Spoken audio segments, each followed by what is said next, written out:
so you know who we are. Hi, I'm Chloe Fraser, Concord Southside. I'm a 4th grader. I'm Hannah, and I'm a 4th grader at Concord Southside. Hi, I am Franklin, and I am a 4th grader at Concord Southside. We are the Southside FNL team. I am Madison. Well, here's the first question. Why do you love coding? My STEM teacher teaches me how to code. I like to make games on Scratch Junior. Good point. Chloe. My STEM teacher, Mr. Stevens, taught us to code in Scratch and then Scratch Junior, but we're probably gonna say most of the same things since we go to the same school. Yeah, we all did get taught by Mr. Stevens. All That's right, really Franklin. Well, Mr. Stevens all taught us this app called Scratch in 4th grade. Yeah, it is really fun. And as we learn it, it gets a little bit easier and more fun. It does. I really like it. I can make these really good big games with big codes. I thought we were just gonna, I'm pretty sure we were gonna all say Scratch since we all go to the same school and we have the same STEM teacher, and it's just fun to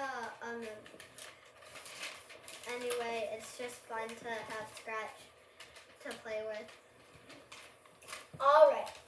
Now, we might have similar answers to this question as well. What got you into coding?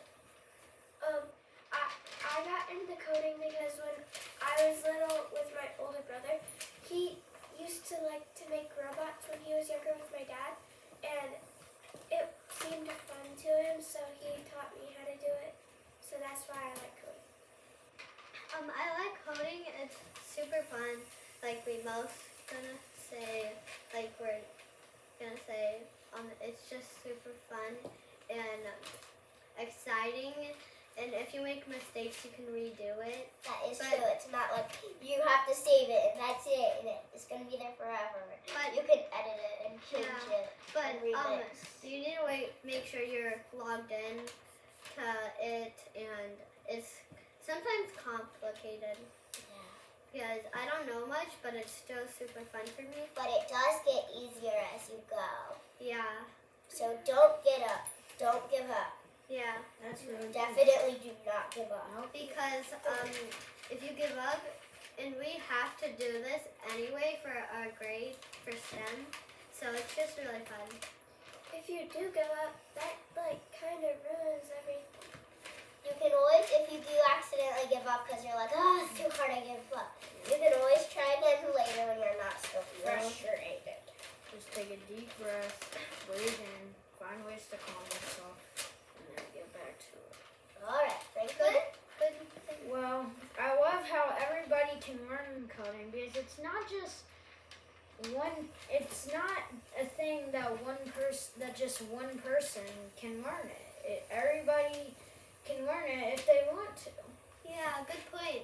Everybody can learn it. Yeah. It's not just like, I'm the best coder, I'm the only coder who can code. You fools can't code. Yeah. You just are intimidators. Yeah. But it's not like that. Yeah. Everyone is a coder and we work together. Sometimes we use pair programming. Yeah. And it's really fun. And in our other episodes, you'll learn more about pair programming and coding and coding blocks. I know what pair programming is. Should we tell them? Yeah, maybe later on in the podcast. We have one more question we'd like to get through first, and then we can tell them what that is. Okay, for the last question, anyone can watch this podcast, so don't be like, oh, I'm too old, oh, I'm too young. But who would you like to help with this podcast? We're asking our members, who would they like to help? Younger kids, older kids, people who don't necessarily know how to code? All right. Chloe? All ages, because it doesn't matter what age you are. It's okay what age you are because it doesn't matter. That's true. There are grown-ups who are professional coders, and there are younger people who code on Scratch Junior and It's super- Scratch Yeah, and other coding apps. I like it.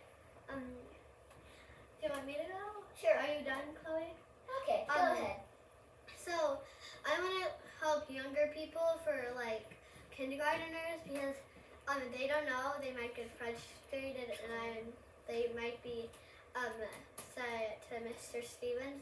Then they're I'm not doing this assignment or doing that, so I don't want them to be rude to Mr. Stevens. Yes, And- please do not be rude to Mr. Stevens. Be kind to Mr. Stevens. And And everyone who is your STEM teacher. You can be a little frustrated, but try to be kind. And it would just be, I feel like they would have fun once they learned it. Even if they don't have fun, I feel like they can just like, try again, because like any ages. And if coding's not your thing, there are other things out there you can do. You don't have to give up and be like, oh, nothing's for me, I'm not good at anything. There are other things out there that you can do. Just, I would like for you to give coding a shot and keep trying and don't give up yet, because even if it is very hard, you have to like go with it and make it work. Do not give up. Do not give up. Even if you make a mistake, you can still learn from those mistakes. Franklin, you want to go next? Well, I might want to teach, maybe everybody because like I said, anybody can learn it. Why not? Nobody, maybe I want to teach my friends. Yeah. Like if they want to ask me if they want to learn it, sure. And All right. they also get frustrated. Your friends might get frustrated, and you can teach them how to. Because I might need some help from Franklin to learn how to code, since I don't know that well, but I still love it anyway. All right. Now to teach you guys our first thing. Now we're done with the introductions for today.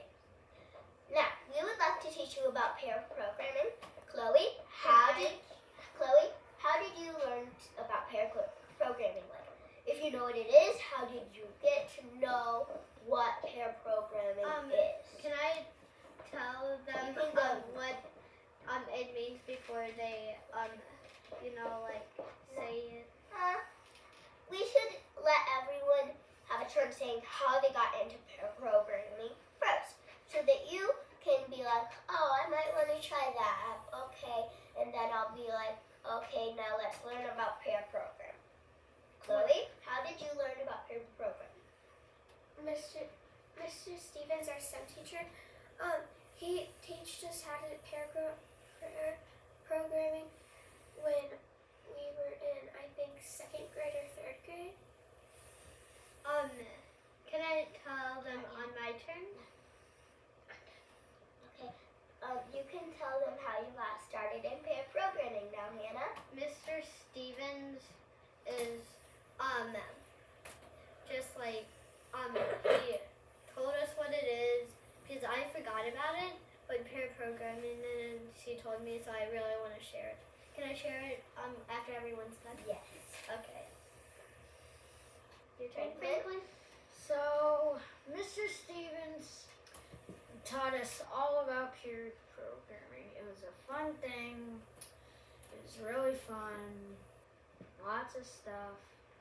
Blah, blah, It was blah. really fun. If you're frustrated because you're like, oh, I want to touch their iPad, but it's not my iPad, so I can't touch it, or computer, or phone, or whatever.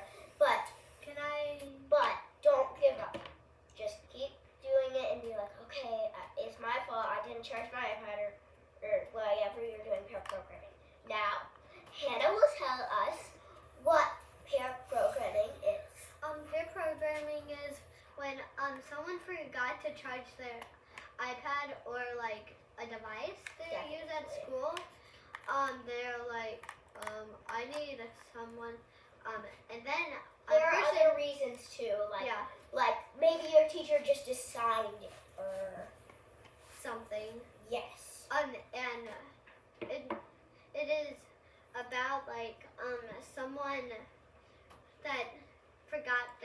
charge a device and they like need to like have someone, so someone will step up and do it, and they'll like teach them, and someone will say like what to do, and or they just take turns. Now, there are two different parts of pair programming. Pair programming has the coder and the navigator. The coder is the person who puts the code together, and then the navigator is the person who guides them and gives them tips. The driver. And it's like, stop. Don't do that. It won't work. You can Basically, test like, it if you want, um, but it probably won't work. But we can try it your way, and then it will be my turn. basically like a passenger tells you the location and you follow the where you go. So like if I were driving, I was the passenger, I would say like turn right here. Turn left at this exit. Yeah, and the driver will do it how do it what they say. What's next, Madison? Now, coding is hard at first. Now, we are going to teach you about a type of code now, because there are all sorts of different types of code you can have. We might all take turns for this, but I will start us off on how to code with blocks.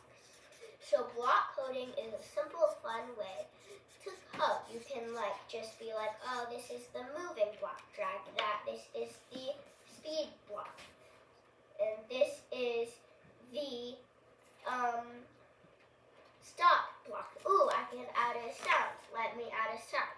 And so it's basically just simple coding that you can continue and continue forever and ever until your code is done. Does anybody have comments on that? I have a comment because if someone coding with blocks is a different thing than numbers, because numbers is like 3, 1, 2, 0, and like that. So Yeah. Madison, what's next? All right. Now, I'm going to get a robot that actually uses the system of block coding. Now, you can share some facts about coding while I get the robot. I kind of feel like you guys are not talking as much, so I will let you guys share stuff like how does it mean to you? Like, is that like fun? Is it like, are you good at it, or like it's a hard time doing? You, Chloe, wanna go first, or Franklin, do you wanna go first? You don't care? You wanna go first? All right. Here are the robots that use block coding. We are all in the Lego Robotics team. So the people who are not in the podcast, who are doing robots, use these 3 robots. Someone in the room right now who is using this robot, Hunter, come here. Now, do you enjoy building with the robot? Yeah, I do. Now, would you like to show them the code on your iPad? Yeah. You want to show them how? I'd either have to put it in. Yeah, we can put it on the ground. No, I'd have to do it in the hallway. Bye. What? Not yet. Okay, fix it, Madison. Okay, so this is Hunter, and he codes with this robot. What got you started with coding with the robot and building the Lego robots and robotics? Like, where have we started coding? Yeah. My STEM teacher has, we used Scratch starting in 2nd grade, or Scratch Junior starting in 2nd grade, and then starting in 3rd grade, we used Scratch, which is, more complicated version of Scratch Junior, and, you can do more stuff, and it's close to the same as Sprite, because, It also has word blocks, which Spike is the app that we use Yeah. for the robots. yeah. Because there are all sorts of types of robots that you could build. Yeah. There's this type, this type, this type, and there's more. In the Wow. next episode, we will show you how this robot works in our school. And Now Hannah has comments. And Hannah? also, if you're listening to this, you should go to our YouTube video and watch it and see what they look like if you're listening to it. Yes. Now, on the count of 3. 1, 2, 3. Bye.